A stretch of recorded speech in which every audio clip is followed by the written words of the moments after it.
সুবহানাল্লাহ। আমার আল্লাহ একটা ডাক দিয়া কয় আজরাইল, ও আজরাইল তুমি আমার এই দিকে আসো, আমার কাছে আসো।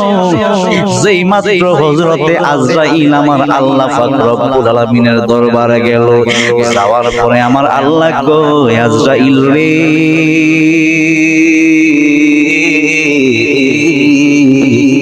ওরে আজরাইল আমি আল্লাহ তোমারে হুকুম করলাম এই মুহূর্তে জমিনের মধ্যে তুমি চলে যাও, জমিন থেকে একটা মুষ্টি মাটি নিয়ে আসো। আমার কথার দিকে মনোযোগ।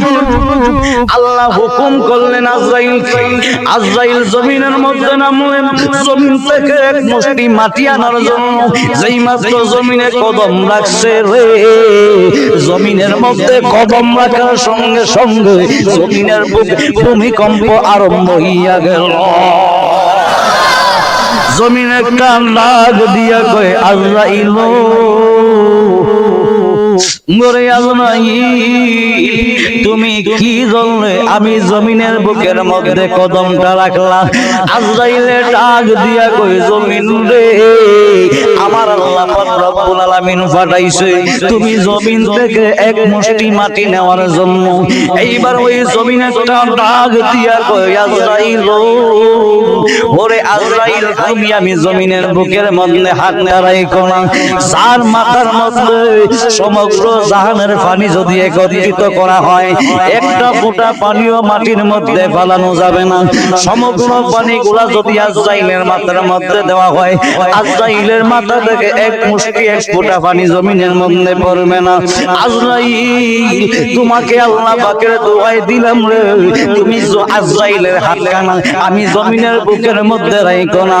আজরাইলের ডাক দিয়া কই জমিন রে, ও জমিন যতই তুমি কান্নাকাটি করো না কেন, তোমার চোখের পানি আমি আজরাইলের মনে দয়া লাগিতো না।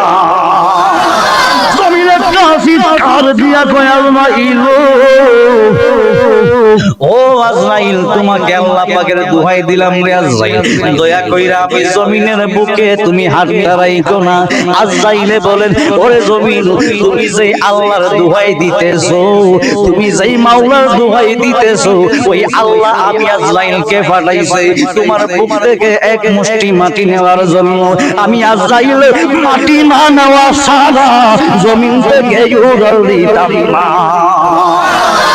এই কয়া কইতে দেরি রে, আজরাইল আলাইহিস সালাম জমিনের মধ্যে হাত টানা করলো, একটা হাত